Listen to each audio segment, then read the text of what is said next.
Side खबरों के लिए सब्सक्राइब करें फ्लेम मीडिया और उसके बाद बेल आइकन को प्रेस करें ताकि सबसे पहले आपको मिले एक्सक्लूसिव खबरें।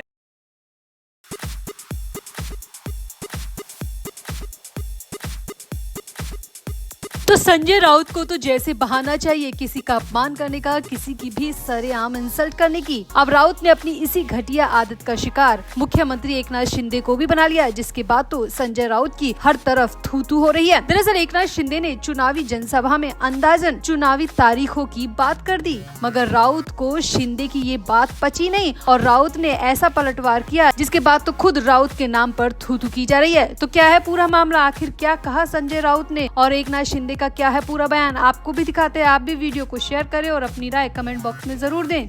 तो महाराष्ट्र में विधानसभा चुनाव की आहट सुनाई देने लगी है। इसी बीच मुख्यमंत्री एकनाथ शिंदे ने एक चुनावी जनसभा में राज्य विधानसभा चुनावों की तारीखों पर अपनी राय रख दी। एकनाथ शिंदे ने कहा कि विधानसभा चुनाव नवंबर के दूसरे हफ्ते में हो सकते हैं। जी हां, शिंदे ने यहां पर संभावना जताई, कोई पक्के तरीके से नहीं कहा, मगर उनके इस बयान पर उद्धव ठाकरे गुट की शिवसेना यूबीटी ने तीखी प्रतिक्रिया दी है। यूबीटी के नेता संजय राउत ने शिंदे को लेकर इतना गंदा कहा जिसके बाद तो हर तरफ संजय राउत के नाम पर थू-थू की जा रही है, संजय राउत की आलोचना की जा रही है। दरअसल एकनाथ शिंदे ने सिर्फ इतना कहा था कि नवंबर के दूसरे हफ्ते में चुनाव होने की संभावना है, जिसके रिएक्शन में संजय राउत ने कहा ये मुख्यमंत्री एकनाथ शिंदे तय नहीं करेंगे कि महाराष्ट्र में कब चुनाव होगा। नवंबर में चुनाव की जानकारी क्या उनके दिल्ली वाले मालिकों ने दी है? जब तक दिल्ली के दोनों मालिक नहीं चाहेंगे चुनाव आयोग महाराष्ट्र में चुनाव नहीं करवाएगा। क्या शिंदे खुद चुनाव आयोग के घर में जाकर चाय पी रहे हैं या फिर वो भी गणेश पूजा के नाम पर साठगांठ बिठा रहे हैं? अब यहाँ पर सीधे तौर पर संजय राउत ने चुनाव आयोग के साथ एकनाथ शिंदे की साठगांठ के आरोप लगा दिए। इसके साथ ही दिल्ली में बैठे मतलब कि नरेंद्र मोदी और अमित शाह के लिए भी अपमानजनक बातें कह दी। अब इतने पर भी नहीं रुके संजय राउत। संजय राउत ने आगे कहा कि अगर शिंदे कह रहे हैं कि नवंबर के दूसरे हफ्ते में चुनाव होंगे तो हम कहते हैं कि कभी भी चुनाव करा लो, हमारी जीत पक्की है। जो हाल इनका लोकसभा चुनाव में हुआ वही विधानसभा चुनाव में भी हुआ।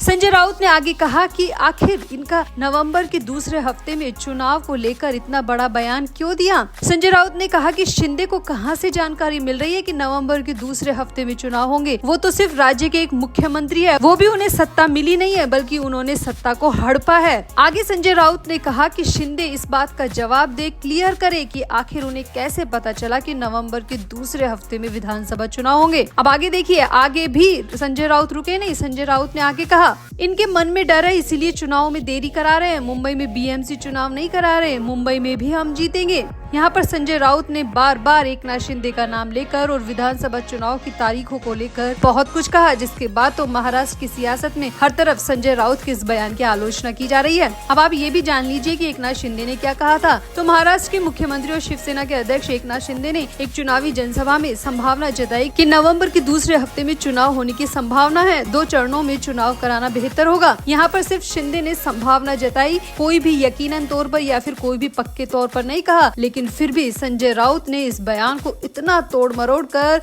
इतना निंदनीय तरीके से पेश किया, जिसके बाद तो खुद संजय राउत आलोचकों के निशाने पर आ गए हैं, मीडिया के निशाने पर आ गए हैं, क्योंकि सिर्फ संभावना भरे बयान पर कोई इस तरीके से मुख्यमंत्री का अपमान करे ये किसी को भी बर्दाश्त नहीं है। तो आपको क्या लगता है, संजय राउत का ये बड़बोलापन, संजय राउत की गंदी जुबान क्या वाकई में उद्धव ठाकरे के लिए मुश्किलें खड़ी कर सकती है? क्या सिर्फ एक संभावना जताने पर शिंदे का इतना बड़ा अपमान करना सही है? आप भी अपनी राय कमेंट बॉक्स में जरूर दें और वीडियो को भी शेयर करें।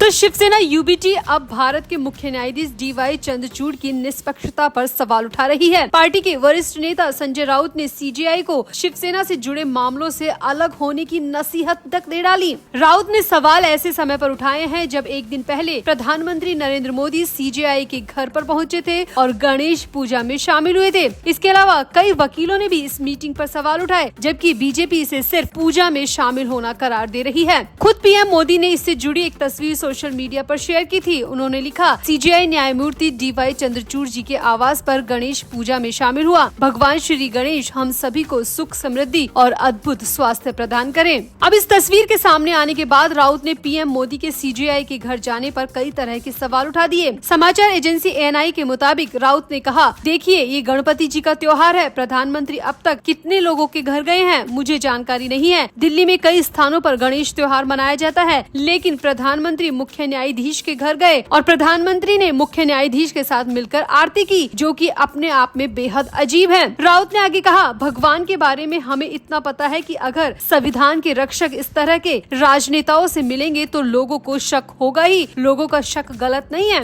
राउत ने आगे कहा, देश के मुख्य न्यायाधीश को इस तरह प्रधानमंत्री के साथ ऐसे करीब होकर बात नहीं करनी चाहिए। राउत ने कहा, पिछले 3 सालों से एक के बाद एक तारीखें दी जा रही है, एक अवैध सरकार चल रही है। एकनाथ शिंदे बनाम उद्धव ठाकरे का ये केस सीजीआई चंद्रचूड़ के पास ही है और इस तरह वो मोदी के साथ करीबी दिखा रहे हैं, जो कि अपने आप में गलत है। राउत ने आगे कहा, सीजीआई चंद्रचूड़ को महाराष्ट्र सरकार से जुड़े केस से हट जाना चाहिए। राउत ने कहा, मुझे ऐसा लगता है कि ऐसी परंपरा है कि ऐसे मामलों में अगर जज और पार्टी का कोई संबंध होता है तो वो खुद को केस से अलग कर लेते हैं। अब मुझे लगता है कि चंद्रचूड़ साहब को खुद को इससे अलग कर लेना चाहिए। संजय राउत के अलावा शिवसेना यूबीटी की प्रवक्ता प्रियंका चतुर्वेदी ने भी इस मुलाकात पर सवाल उठाए। चतुर्वेदी ने कहा, ठीक है, त्योहार के बाद उम्मीद है कि सीजीआई महाराष्ट्र पर सुनवाई और महाराष्ट्र में संविधान के अनुच्छेद 10 के उल्लंघन पर सुनवाई को ठीक तरह से करेंगे। अरे लेकिन चुनाव तो बस आ ही गए, ये अगले दिन के लिए स्थगित की जा सकती थी। लेकिन इस तरह से मिलकर उन्होंने साबित कर दिया कि उनके दिल और दिमाग में क्या है।